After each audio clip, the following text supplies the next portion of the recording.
He had aged out of the foster care system with one question still haunting him: who is my father?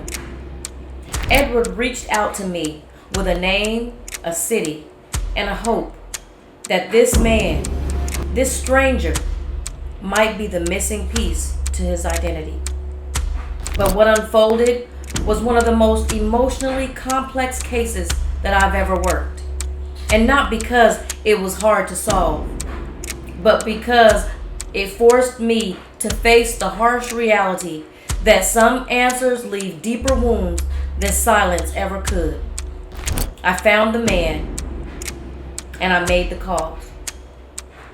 Watch today's full episode to learn how what unfolded was a sobering reminder that while investigations uncover the truth, they can't always guarantee closure.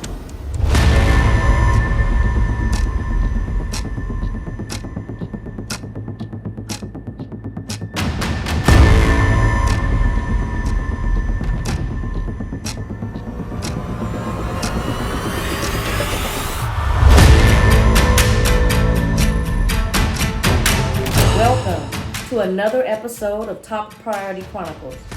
This episode is titled When the Answer is No, the Limits of Closure. This case came to me early in my investigation career. I was finishing up my short career as an adoption worker. I had been an adoption worker for 2 years. That meant that I was certifying families, collecting their background stories, collecting their background records, and putting together a house study, which meant that you went through their home, you interviewed family members, and you put a big report together that certified this family and approved them for a certain amount of children. So after doing this for 2 years, when I was finishing and wanted to go into investigation full time, I initially thought I would go into helping children who have been through adoption locate their biological families. The challenge was I could not find work doing that. The adoption company I was working for had initially agreed that they would like somebody like that, like to contract with work like that, but eventually they decided not to do that. So it left me looking for alternative ways to gain experience in the investigation field.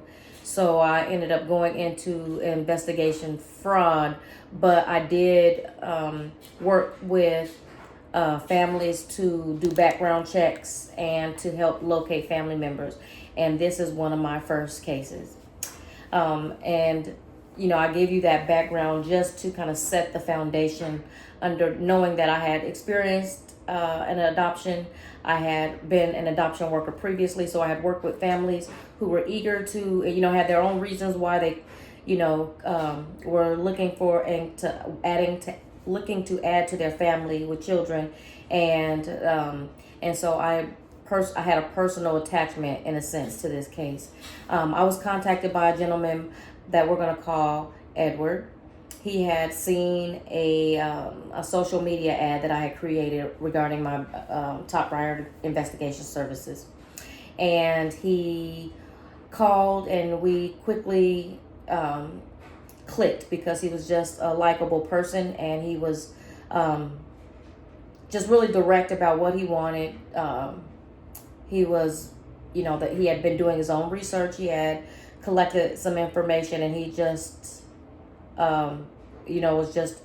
we contacted to start a contractual business, but in doing so he needed to give me some family background information, and he was just easy to talk to and just an all out nice guy.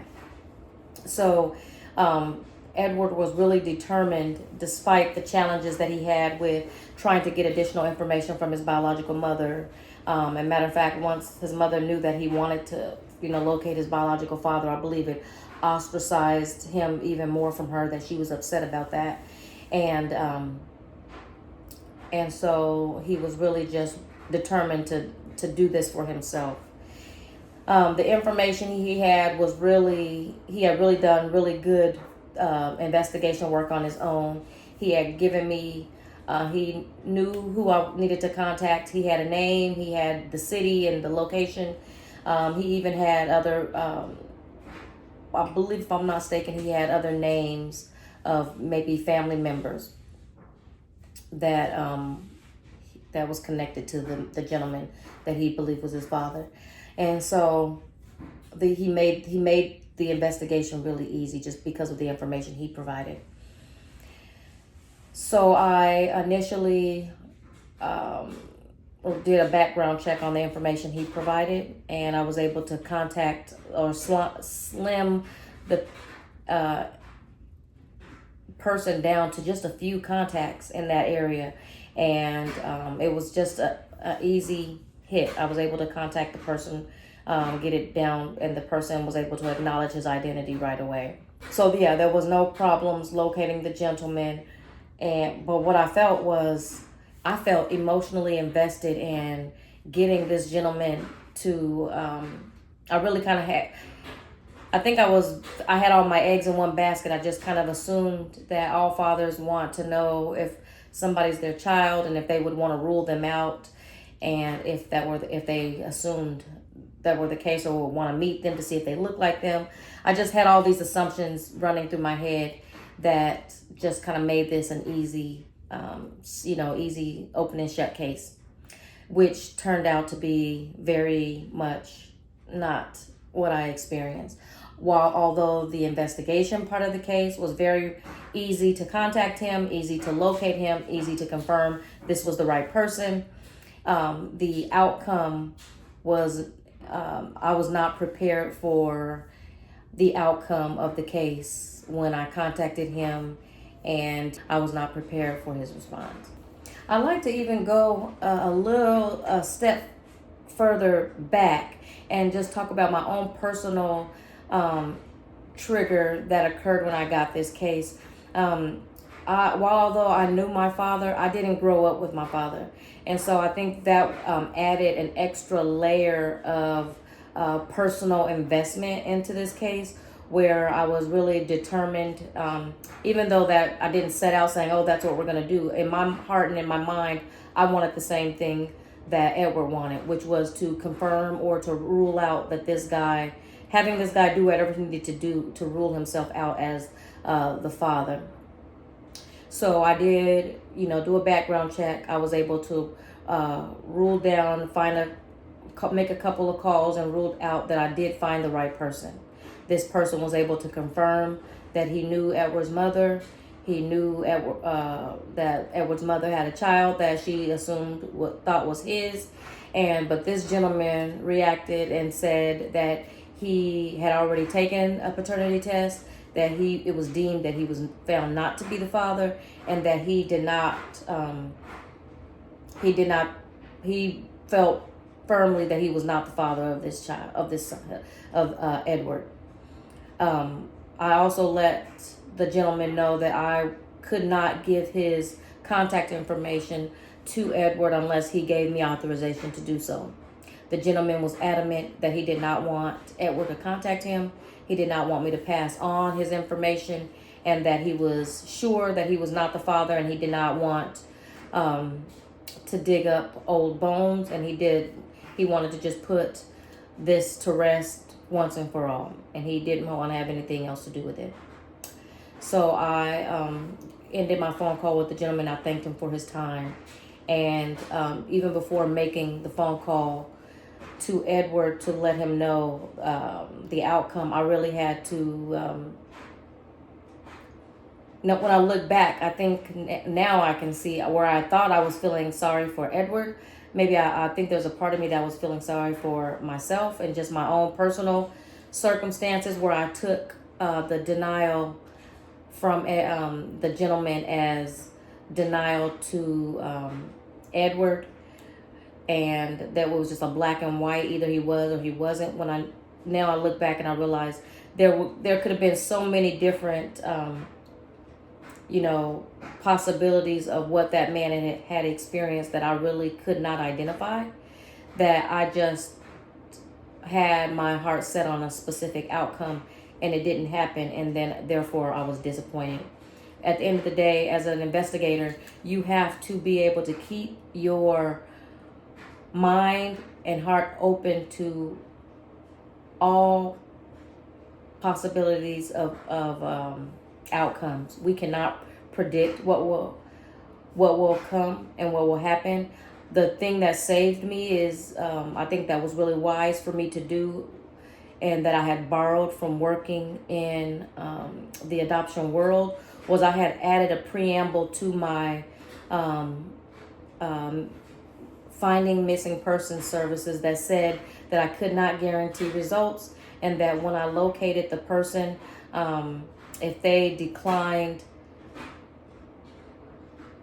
to have that person contact them, I could not give them their contact information, and that Edward had signed on and agreed to those terms. And so I think that was the wisdom of having worked in adoptions, that I was able to glean that preamble and make it a part of my application services or contract services. But I do just want to offer that support services, that you can't always be ready for everything.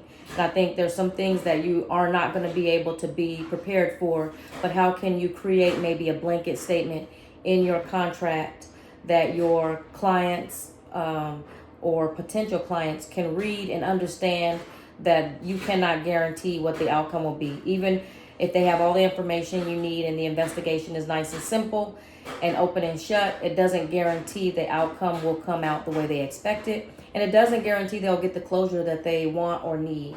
So I think we need to be prepared to deliver that information to our clients. We need to be able to also handle our own personal triggers and traumas separate, and make sure that we don't mix our stuff with the client's business, because they are paying us for a service, and it is very, very imperative that we do our own work, our own personal work, that we're able to be self-aware enough to separate our own traumas from what we are experiencing in the client's case. And so I think that was the one thing that was in my favor here, that in a sense it comes to make sense why you do all the hard work you do in your personal development, is that when you are doing your professional development, your personal development does not get in the way and hinder your professional development. And so I just want to encourage you, and not even as just an investigator, but no matter what your line of work is, you can never be too self-aware or too you can't over process your past traumas. I think there's a such thing as just kind of really going through and doing your own personal work to a level that gets you comfortable enough and self-aware enough that you also know that even as your stuff comes up, no matter how much work you've done, there's still a part of you that needs to process that separate from the work, the professional work. You do that on your own professional timing. You don't bill the client for that. You don't have your own personal traumas or your own personal fears. You don't heap those onto the clients by, creating hypotheticals, what ifs, but you just provide the facts, what you were able to uncover to your client. I delivered to Edward that the man that he thought was his father did not want to be contacted, did not want to share his contact information. He did acknowledge that he was aware of his mother. He did acknowledge that he was aware that his mother had a son that she assumed could be his, and that he did have a relationship with the mother, but that he did not want to have any further follow-up regarding this, because in his mind, he had already resolved that in the past with DHS, when he had been contacted with the child being in foster care.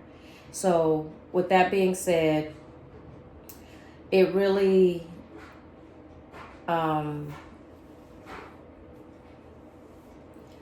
allowed me to deliver that information to Edward without attaching my own personal feeling sorry for him, or thinking that I was doing him a service by feeling sorry for him or feeling bad for him.